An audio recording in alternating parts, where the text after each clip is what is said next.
Hey guys, in this video I'm going to demonstrate the Glitterstorm Photoshop action. So the way this action works, it's very similar to my other photo effect actions, is that you start off with a photo, you then fill in your subject with a color, you run the action and it will create the effect. So in this case it's creating a glitter effect.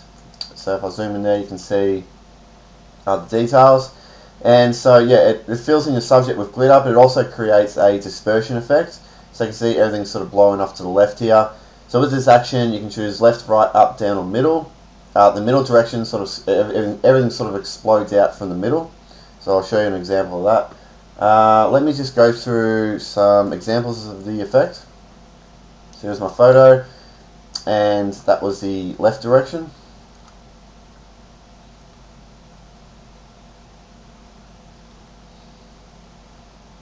So that's an example of the up direction.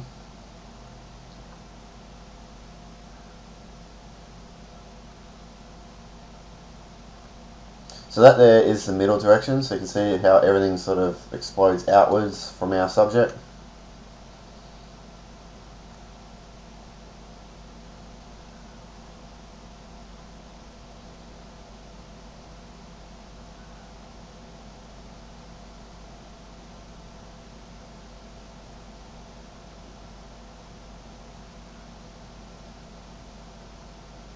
Alright, let's close these down.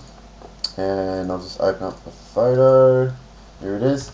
Okay, so there are some important things to cover before we run the action, just to make sure that you don't run into any errors, so that everything's set up correctly. So firstly, when you've opened up your photo, look into your layer panel, and it should look identical to this. It should say background and have this lock symbol. So for those of you who open up your photo and it does look like that, what you need to do is, let me just delete this background layer. So say for example I've just opened up my photo, it's called layer 1. What you need to do is go to layer, new, background from layer, and that just sets it as the background. Okay, so that's an important step. Next, go to this top right hand corner icon. I'm just going to detach this panel for a sec. So yeah, click on that top right hand corner icon and go down to panel options. Right down the bottom here, make sure add copy to copied layers and groups is ticked. Click OK. Drag this back. Next, go to image mode. Make sure you're in RGB color mode and 8 bits of channel is selected. Next, go to image size. So you can see mine is 1600 by 2500, resolution of 300. So this action will take about, for photos around this resolution, okay, say from about 1000 to 2500 pixels, you're looking at about a 3 to 5 minute playback time. Okay. Also depend on the specs of your computer as well. If you're working with really high resolution photos, say from 3500 to 6000 pixels, expect a 5 to 10 minute playback time. There's a lot of layers this action needs to create, so just need to be a bit patient. Click OK. Next, it's important to make sure that you have no other Photoshop documents open. There is a command in this action that refers to the first document in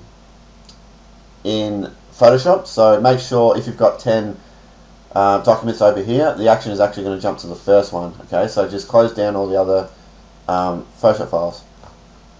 Alright, now what I want to do here is, firstly, I need to create a new layer. So you can go to Layer, New Layer, or Shift-Control-N. Now this layer must be called brush, all in lowercase, B-R-U-S-H. If there's an uppercase letter in this spelling, the action won't work at all. Click OK.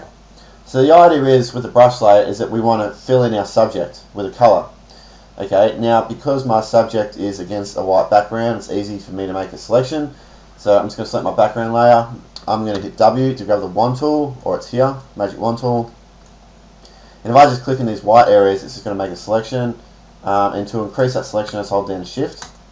Just keep clicking around under here, a bit down here. Okay. Now, if I select my brush layer, now if I fill in this selection with a color, so to fill in a selection with your foreground color, you hold down Alt backspace or Option backspace. So if I do that, you can see that it's filled everywhere but my subject. Okay. So what I need to do is invert that selection. So Control Shift I or Command Shift I. Inverted it. Now I'll do Alt backspace or Option backspace, fill that again. So there is my subject all filled in.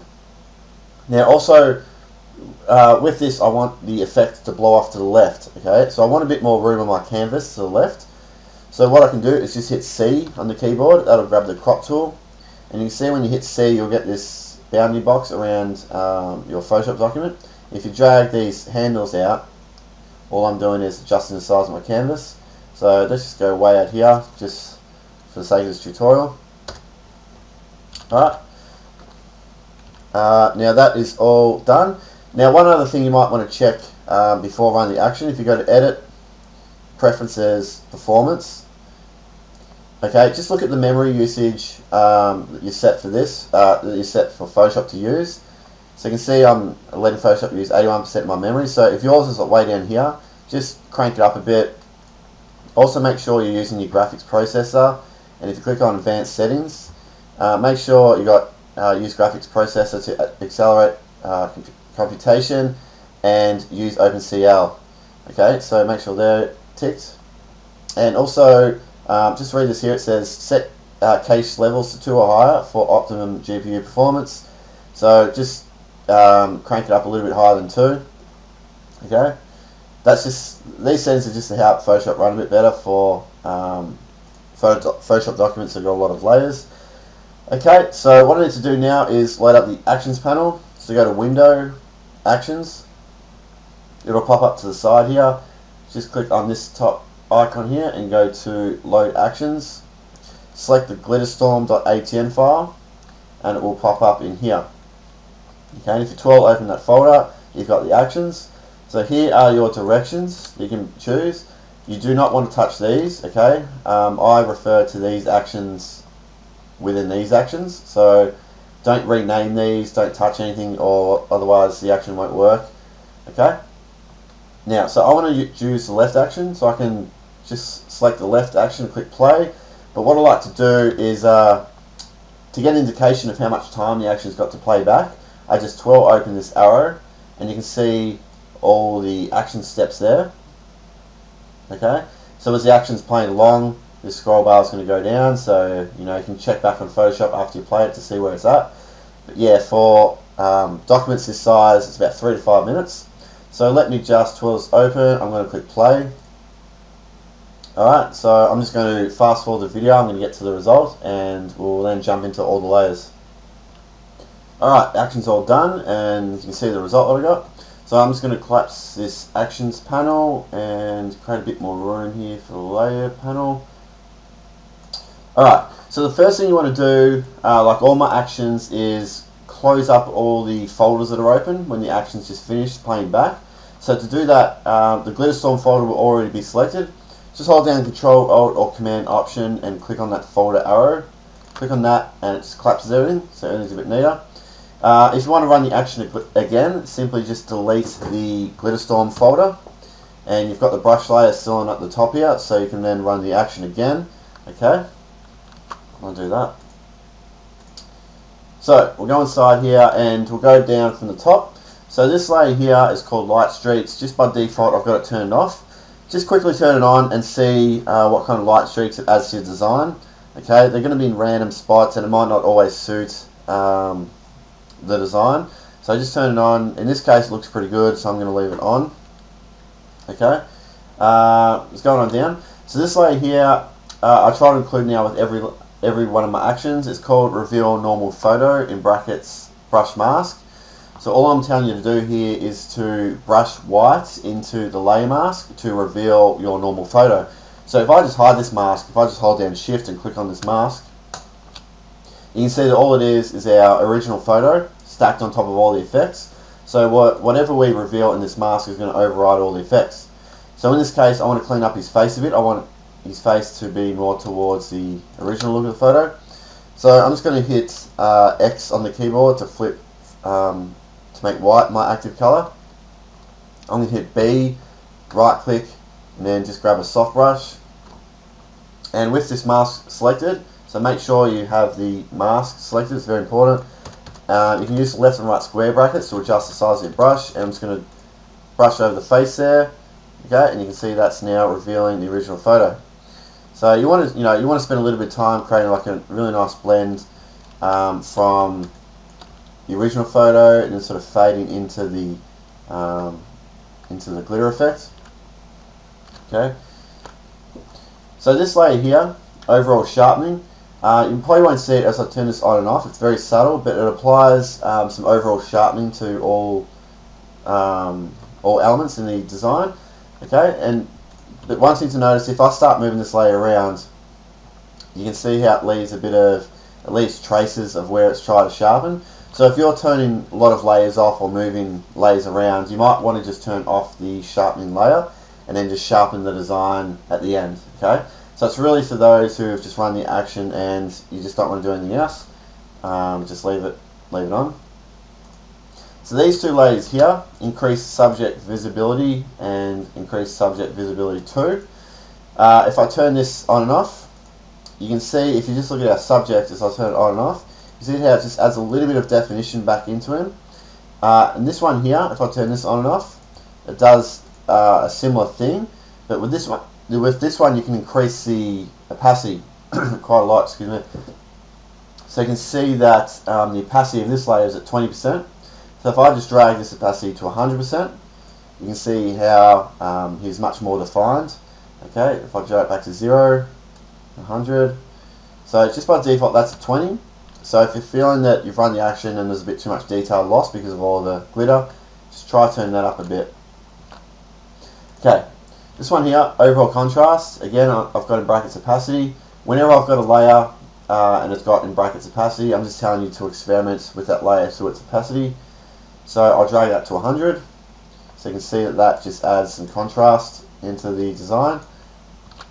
By default that's at 40, you can play around with that. Overall saturation, if you want to play around with the color saturation, just double click on this box and play around with the saturation here. You can sort of boost the colors up, make everything a bit brighter. I might just set up a little bit. Okay. So what I might do is, with these ones, I'm just going to turn, what I might do is I'll turn all these off and I'll start from the bottom. Okay, so at the bottom here I've got background color. You can just double click on that box and change the background color. Alright, now this folder here, subject glitter, turn that on and off. You can see that's a glitter that fills in our subject. Okay, if you go inside here, there's a bunch of different layers, so if you want you can just turn some off. You don't need to use the entire effect. You can duplicate layers, so I just hold down Alt or Option and drag down on the layer, and then I've just created a duplicate. I can move that around, scale it, do whatever. You can change the brightness, just double click on that layer there, play around with the brightness of that, make it much brighter. Okay, dispersion glitter, I'll turn that one on. So that is the glitter that then sort of explodes off from our subject. And again, if you go inside this folder, there's a bunch of different layers. You don't have to use them all. You just use just a little bit. Alright, pretty simple. Large blurred glitter, if I turn that one on, you can see what those are. Again, same setup, just a few layers in there you can play around with. So this folder here, glitter highlights, if I turn that on and off, what the layers in here aim to do is it just brightens up random points of the glitter. So I'll just zoom in a bit here. So if I turn this on and off, you can see that it just adds little highlights to the glitters. And if you go inside this folder, there's 3 different layers. Zoom out of it. There's 3 different layers here. You've got small highlights, medium and large highlights. So if I just turn them all off, so you've got small, you see that there. Then medium is a bit bigger. And large, the brightest, the largest highlights. Okay, so you can experiment with those.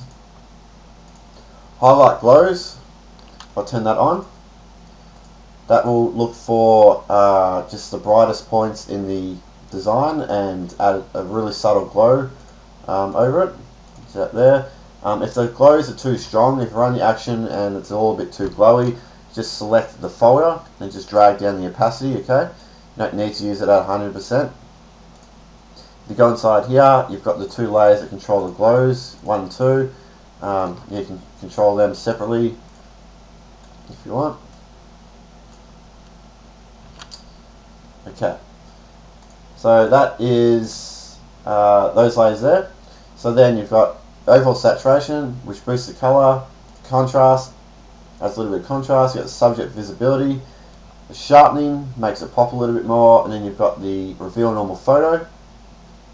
Okay, and then you've got the light streaks. So there is the entire build of the effect. So if you wanted to use a white background, simply just change that to white. There's a few little things you might want to change here. So you can see the effect there. Obviously the glitter effect is going to work on better on darker backgrounds, but if you want that effect on a white background, just switch it to white. Now what you might want to do is you could lower the opacity of the normal photo that you've just revealed, so you just drag that down a bit. Okay. Another thing to look out for, if I turn that off, okay, and you can see if I zoom in here, you've got these grey little shapes in here, which doesn't look that great. That's coming from the overall sharpening layer. Okay, so that's when you're using a dark background, the sharpening, you can see the definition in here, so it applies left to right. You can see it applies that detail. So just turn that off if you're using a white background. Okay. Now, if I wanted this all to be a little bit darker, there's a couple things you can do here. You can just select the light streaks layer here and create a, say, levels adjustment layer. And you can turn this down a bit. Alright. Or you could shift select the subject, dispersion, and large blurred glitter folders and hit Control J. So that's just stacked the effect on top of each other. Excuse me. And if that's a bit too strong, you could group those, Control or Command G, and just lower the opacity of that folder. And do it that way. Okay. Now, if I wanted, turn back to black. Turn these on. If I wanted, one thing to notice is that if I turn off all these, say if you're thinking, oh, I just want the subject glitter, okay, but then you sort of lose all the other adjustments here. So if I turn on overall saturation, that works. But if you start turning on, say, the highlight glows, you can see how it's applying glows where the area over at the dispersion area. That you might not want that. And if I turn on the glitter highlights, you can see that's doing the same thing. Okay, so all I really want is the highlight glows and the glitter highlights to be applied within my subject. Okay, you can see as I turn those folders on, it's applying it everywhere. So what you can do here is just turn everything on for a sec. Okay, now with the brush layer, what you can do is hold down Control or Command and click on it, and that will create a selection. Now if you select the Glitterstorm mask, what we want to do here is we want to fill everywhere outside of our subject with black because we want to hide it. So currently if I fill this, so white is my active color. If I want to switch that to black, I just hit X. So if I fill this now in black, you'll see that's actually hidden all the glitter effects inside of our subject. I want it to be the reverse. I want it outside of the subject. So we need to invert that selection. Control Shift I or Command Shift I. Now we fill it black, and you see that the glitter effect is now just within our subject area. Okay, let me just hide that. So that is it. It's very simple action to use. Not too many layers. You just want to play around with, duplicating folders or duplicating layers. Rotating them, scaling them, create more effects. Play around with the background color. If you want to import a different background, say if I want to say a city image behind this guy, all I need to do is import that photo and place it just above my background layer so that all the effects sit on top of it. Okay, that is it. I'll just compare this against the original. So there is the before, there's the after.